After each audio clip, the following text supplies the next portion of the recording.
It was right there. Yeah, it was that time. We're behind you.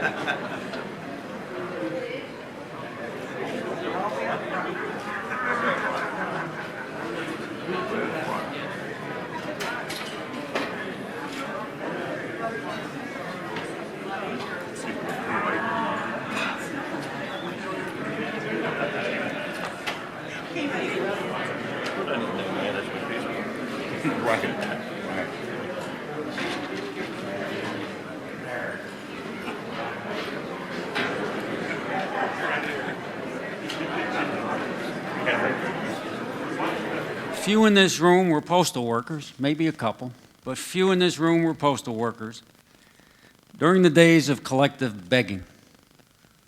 But we know the history.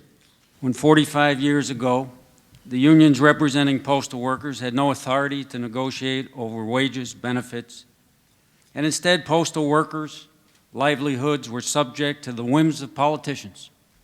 And many postal workers at the time qualified for public assistance. But today, since the advent of true collective bargaining gained following the postal strike in 1970, postal workers' lives have vastly improved, and representatives of our union today sit across the bargaining table from you on the management side as equals, not because we have important titles, but because we have a union that's been sustained and supported by the membership.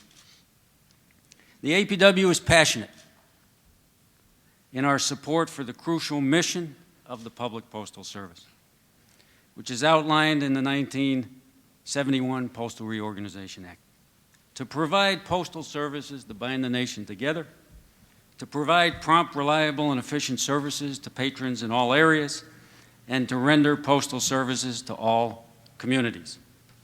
But today, and it's no secret, we believe that this mission is in jeopardy.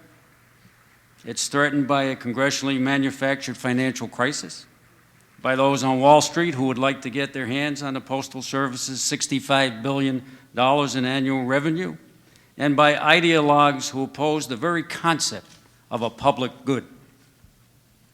And while we truly and sincerely welcome the appointment of the new Postmaster General, Megan Brennan, and the opportunity that comes with that and it for positive change, it must be said from our side that the policies and practices of the Board of Governors and too many postal executives, at least over the last few years, has led to severely degraded services, delayed mail, too much subcontracting, and partial privatization. I am here today as a relatively new president of the APWU because our members are deeply dissatisfied with this current state of affairs, and they are looking for and expect change. Our members want an end to what we consider a divisive three-tier structure that pays workers significantly different amounts for performing the same work. We want an end to a situation where new hires barely make a living wage and where full-time career work has been placed at risk. We strive for dignity and respect on the job. We believe postal workers should be justly compensated for our service and our hard work, should be provided a safe workplace, and after concluding our careers, enjoy a secure and dignified retirement. We believe the deep concessions of $3.8 billion from the wages and benefits of postal employees in the last contract should be looked at and considered temporary solutions to temporary problems. Today, absent the congressionally manufactured pre-funding hoax, the Postal Service is enjoying strong financial performance in relation to its operations, with great opportunities for expansion in response to the e-commerce revolution and new possibilities for expanded postal products and services. So we also approach these negotiations as an opportunity to promote a vision of a vibrant public postal service for generations to come, and we hope we can find a lot of common ground on that issue. We will be putting forth proposals as the months come before us, so between now and May 20th, we will be putting forth proposals for maintaining overnight delivery standards, halting plant closings, expanding hours of service and staffing for the customers, and providing financial services such as postal banking. There are indeed competing visions for the future of the Postal Service. The USPS deal with Staples is one stark example of a direction that the APWU rejects. It transfers living wage jobs to low-wage sector jobs and undermines the sanctity and security of the mail.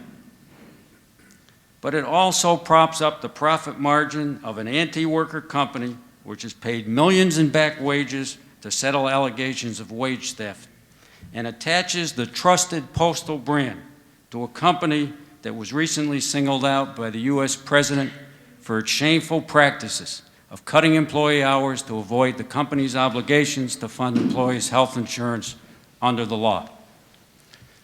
Another example of our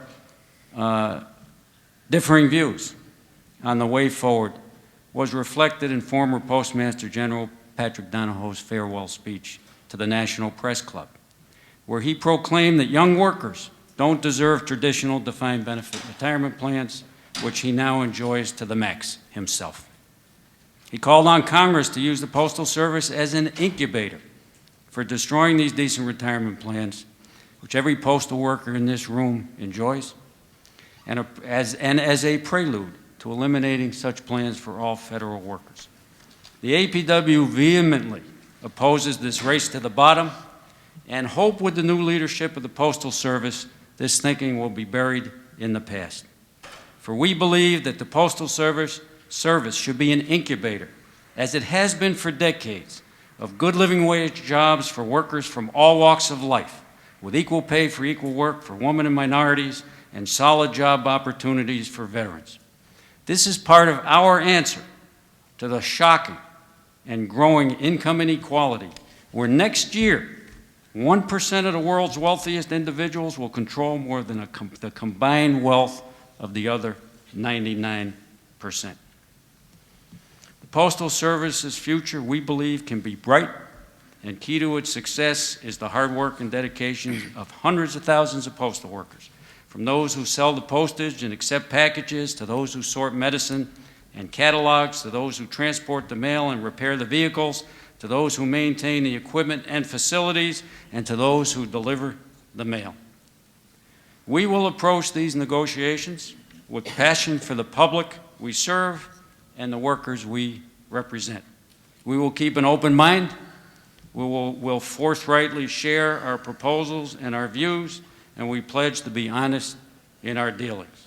We will work hard to achieve a negotiated collective bargaining agreement. We enter these negotiations as part of a movement to protect and enhance a vital institution and what we believe to be a great national treasure. Many friends and allies, some who have generously shared their time to be present today, are part of this effort.